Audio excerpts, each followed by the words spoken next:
independent wrestling fans, welcome once again to another fantabulous edition of the Front Row Fanatics. I'm one of your co-hosts, the Gargoyle, with my tag team partner, the most interesting man in the world, Cheech. That's right, baby. And tonight we are going to be doing a review of CSW's 11 Years of Mayhem that took place on August 27th at the House of Hardcore in Mossy Head, Florida. And with that being said, as I usually say, I'm going to turn it over to the brains of the operation, Cheech. I'll tell you what, it was good to be back at CSW. They've had some complications over the last few months, and it was really good to get back at the House of Hardcore and get into some CSW action. 11-year Mayhem, 11 years, a long time for a little local promotion to keep on going here on the Gulf Coast, so real proud of that.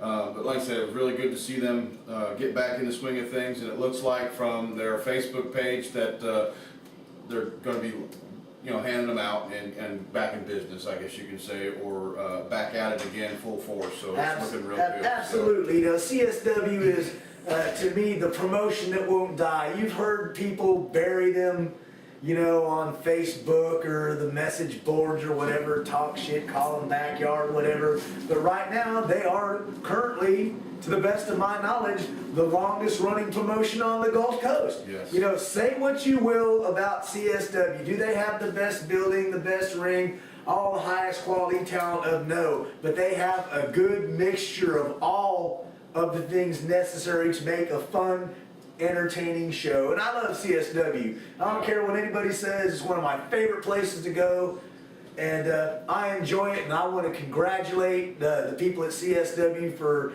11 years of putting on wrestling shows here in the Gulf Coast. Absolutely. Loyal fans, loyal roster, you can't beat it. So it's really good to see them being around as long as they have, and there's a lot of people out there that probably didn't think they'd last 2 or 3 years, let alone 11 years. So that's great and awesome.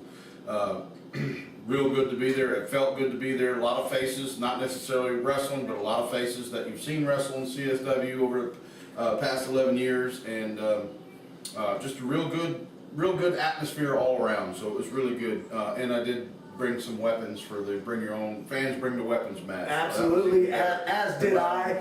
One of my mini Heineken kegs and everything. And it was also good to see. One thing too was a mixture of fans that showed up. Yes. There were some of the fans from Pensacola that used to frequent Ultimate and APW, and now that attend Planet Wrestling in Loxley on a regular basis, make the trip over and give CSW support and some love, and that really did my heart good, and I want to thank all them people, and you know who you are. We're a little community here amongst us wrestling fans, and as a longtime fan of CSW, thanks for showing some support and giving CSW some love, man. Absolutely, and we know you'll be back. There's just no if or whatever. It's just maybe when, or you'll be back, because it's no doubt. It's great atmosphere, and everybody that goes loves it. If Norm can say it's one of the better promotions, and for him to go to, then it's got to be okay. There you go.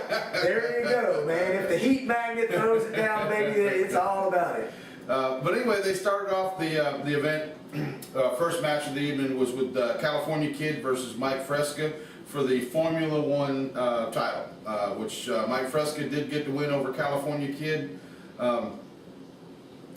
Was this the match where several people came out, or was this later on in the evening? Because I don't remember if it was right away. No, it wasn't. Never mind. Excuse me. It was a different match. We'll talk about that. It's okay. I was going to say I was drinking heavily and don't remember anyway, but I wasn't drinking that heavily at that point of the evening. And I also wanted to say I brought my son-in-law and my grandson Gargoyle the third to his first wrestling show, mask and all, and he dug it too. So that's cool. Keep the generations of the wrestling fans going. I don't think he'll be as crazy as me, but he enjoyed the show. So. But Mike Fresca did get to win. Now, it's been a while. Did California lost the belt, or did Mike retain the belt? I believe Mike retained the belt. He was the defending champion. Yeah. He still retained it, and I don't see how California didn't just destroy Mike Fresca. He must have been having an off night, because California Kid has beaten bigger and better in the past, so he must have been having an off night, one way or the other. But just real surprised that Fresca actually did get the win over California Kid. This is true, and this is not a knock on Fresca, who's an up-and-coming young talent, and he's been doing a little bit of traveling here and there, more, also spreading his wings a little bit to get more experience and wrestle a different variety of opponents. But I too must honestly admit I was surprised that he got the Duke over the California Kids. Yeah, just caught me off guard, but hey, it is what it is, man. You got and a good match to open up the show with. Yeah, absolutely, absolutely. It was also nice to see B Smooth back announcing for this event as well. So that's one of the things I like about CSW is when whether they have a normal event or an everyday monthly event or a special anniversary event, you never know who you're going to see from the past, up there. So that's pretty cool. So. But anyhow, the next matchup was Jimmy Hinder, Little Jimmy, versus newcomer to the Gulf Coast scene, fresh talent Darius Kane. Darius Kane did get the win over Jimmy Hinder, thank God, part of the Satanist Kingdom, who we just can't stand. That's right, we despise them. And Little Jimmy, you went down. That's right, got beat by a greenie. What do you think of Woo! Yeah, he didn't just beat you, he beat you like a drum. That's right. So Darius Kane did get the win over Jimmy Hinder, and I'm very surprised that there wasn't actually blood in this match, to be honest with you, but it was still good to say the least. Right, because Darius is stiff in the ring, and no matter, and I'm one, I always give credit where credit is due, and I give Jimmy and the Sadist Kingdom hell, but Jimmy Hinder is tough as nails. I've seen him battle guys, like Waylon Barley when he was going to Scarface in hardcore blood death matches, and you name it, he's tough. I always give credit where credit is due, whether I like you or not. I'm man enough to admit that you've got, some cojones or some talent. And I too was surprised this match didn't evolve into a little more bloody action, considering it was 11 years of mayhem, but a physical match nonetheless. Glad to see Jimmy Hinder lose, Absolutely. That'll give him and Victor Cruz something to cry about when they're making their love tone videos or whatever. And hey, Crew or Jimmy, when you're making videos for yourself, spell check, baby, spell check. Autocorrect, spell check 1, figure it out. Bing. Next match was Mays, the Bruiserweight Mays, versus Gargoyle's close personal friend David Prime, which this was a good match for me. You got two veterans in the ring that's been doing this for quite a while, going up against each other, and I love David Prime's back chops on Mays. That was great. But this was a good match. Mays did end up getting the Duke, got that little valet of his helping him out. That's a new thing on with Ruby Mays. Sky. So, yeah, and I don't necessarily want to say he cheated, but he had the better mind in this match, I guess, or called the better plays. But this was a good match back and forth. These two guys are veterans of the ring, and I'll agree with that. I was disappointed that my close personal friend didn't get the Duke, but I got love for Mays too, even though he kind of turned over to the unsavory side there with his little valet and everything. Like I said, two guys that have been around for a while, got out there. Another entertaining match to keep the show chugging along, keep the momentum going, and I enjoyed it. And that's the first time that I can recall seeing David Prime as actual heel. As a face. Basically, he was the face of the match. Mays was the heel, and I don't think I've ever seen that. At least not that I can remember. Not recently, but he has been the face on numerous occasions during the 8 years that I've been going to CSW. So he can work either way and be just as enjoyable and entertaining as a heel or a face, just as Mays could. But for all intents and purposes, It was a good match too. I was impressed. Oh yeah, hey Mays. Next match after that comes up. It was Rex Andrews, the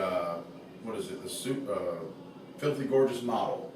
Yeah, or I don't know if he's still going by that moniker anymore since he's left. Because he said he's going to tell you that for the last time, and I don't meant if it was like you yell at your kids, I'm telling you that for the last time, or if it was this is the last time I'm going to be the filthy gorgeous model. Right. But either way, Rex Andrews versus an older vet from the CSW scene, Mikey Webb. Miracle Mikey Webb. And I've never seen him, so if you want to touch on him a little bit, but he did end up getting the win over Rex Andrews, which this was a great match. Two good technical wrestlers with some good ability. Rex coming up as a young wrestler, I guess you could say. I don't really necessarily want to call him a greenie, but you know, he is fresh in the He's still fresh, but he's getting around, and he's one of those guys that's taking advantage of his opportunities, working hard, training. He continually buying new gear to make sure that his appearance is fresh when he goes. He's over in Texas working at Booker T's promotion over there.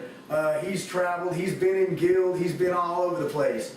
You know, awesome match, Miracle Mikey Webb, he's been a veteran of the Gulf Coast scene. He's wrestled all over the place. Talented guy. I'll admit, I was shocked. The CSW management got over on me because when they said a former CSW champion, I was racking my brains trying to think, well, who are they bringing back? And I gotta admit, Mikey Webb was not who I would have suspected, but like you said, great match between two guys that could go. And he was accompanied by the feature, Carlos D'Angelo. Yeah, making his managerial debut there in CSW. And I hope we see these guys more often coming back. I'm hoping it wasn't just a one-time deal or a, you know, an anniversary type deal. Hopefully we see these two, you know, more often, you know, on a monthly basis up here. That would be really cool to see how the storyline goes and see what this develops into. Because Carlos, whether he's in the ring or even as a manager, I think he's very creative, and it would really be interesting to see how he takes this Mikey Webb under his wing and moves forward with it. So, right, I agree with you. I love Lowe's too, man. He can talk some good smack, and you know, and it's good. It's fresh because right now there are no managers. Yeah. Whatsoever there in CSW, so you know, plus also he could jump in the ring too. So I was glad to see all of them there. Great match. Good to see Mikey Webb back. Good to see Carlos making his debut over there in CSW. So. Yep, it was great. After that, followed up by Brian Cage versus Cameron Frost, which thank God Cameron Frost got the win over Brian Cage, and he made him bleed. Hell yeah. Bleed good, as a matter of Yes, fact. no doubt. Cage came out there, and I'll give him credit. You know, another guy who I loathe and despise, but I will always give credit where credit is due. Most of the time when he talks smack, he backs it up in the ring. He came out there and basically challenged Cameron Frost and said, hey, we haven't seen Cage versus the MOD, let's make it happen. They did. Intense match, and it was great to see Brian Cage bleed, man. I mean, oh, that was awesome. It was awesome. Yep, he did. And Cameron, Cameron straight up kicked his ass. I mean, there's no two ways about that. He kicked his ass, made him bleed, and apparently Brian's going to be taking some time off where I don't know how long it's going to be, whether it's indefinite or a few months or whatever. But that was a good way to go out with a good old Cameron Frost ass whooping. I hear you, and a solid match too. Whether he lost and he did take the beating, he acquitted himself well in the ring. So I mean, absolutely. But Cage, I still hate your guts anyway. Definitely the highlight of the evening, seeing him bleed. That was awesome. But the fans bring the weapons match was the next one coming up with Mr. Violence John Riker going up against DJ Durst. John Riker did get to win. Of course, the guy's an animal. He's mean as hell, and he can really beat the hell out of somebody. And whether it's with his hands or with the weapons that the fans bring, whatever it is, he's going to do it. And he did beat the hell out of DJ Durst, and of course, he got to win. I mean, the guy's violent. I didn't think DJ had a chance in hell the minute he came out. But you know, if he wanted to sign that match, he got what he deserved. But you know, and as someone who's been attending CSW longer than you, DJ has this rivalry going with Riker for quite a while. They've been in the wired matches. Yeah. And you look at DJ and you're going to say, well, God, he doesn't really have a good physique or whatever, you know.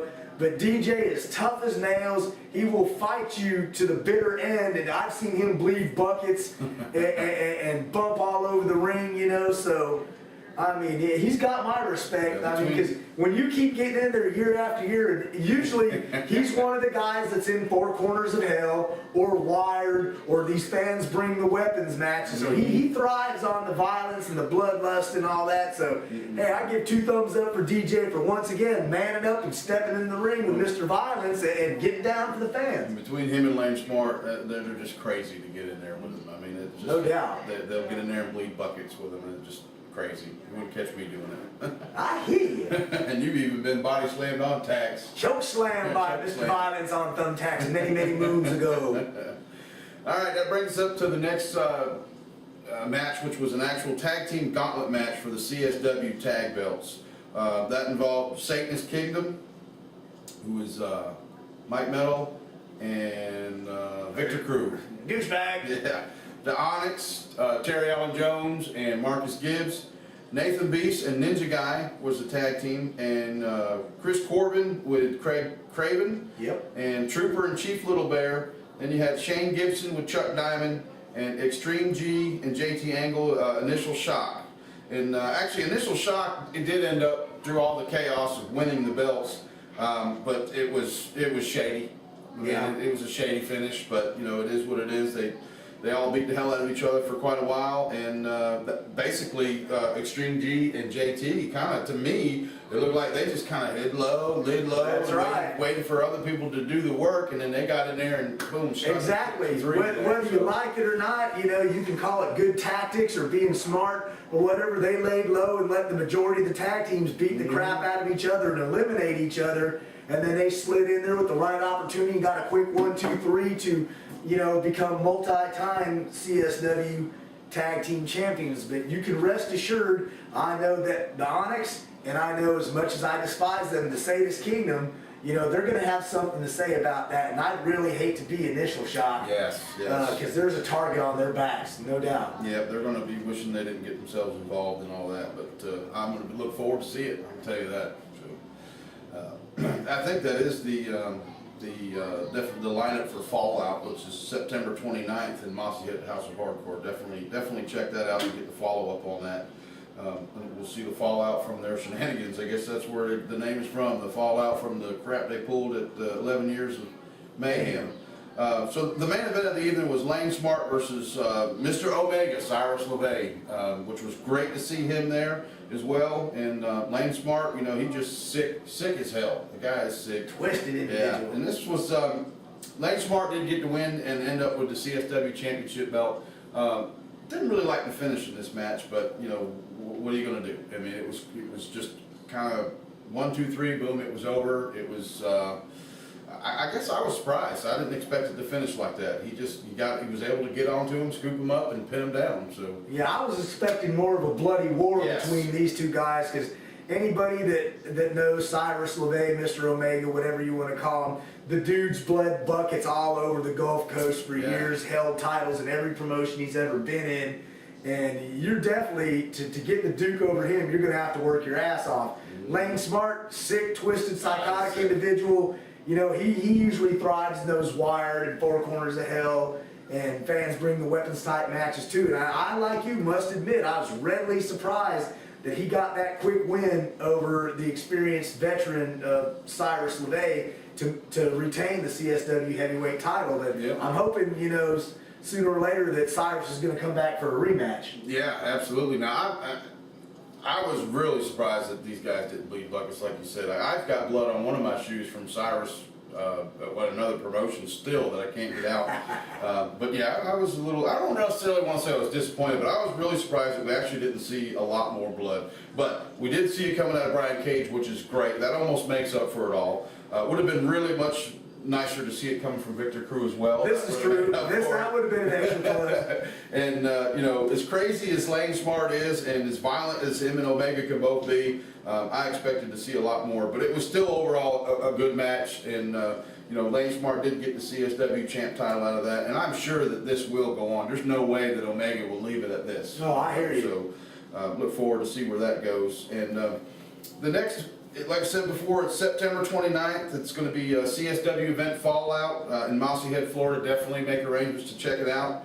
And you want to go? We'll go over match of the night pick if you want to go first, and then runner up. All right, let me see here. My match of the night was Rex Andrews and Miracle Mikey Webb, and let's see, runner up.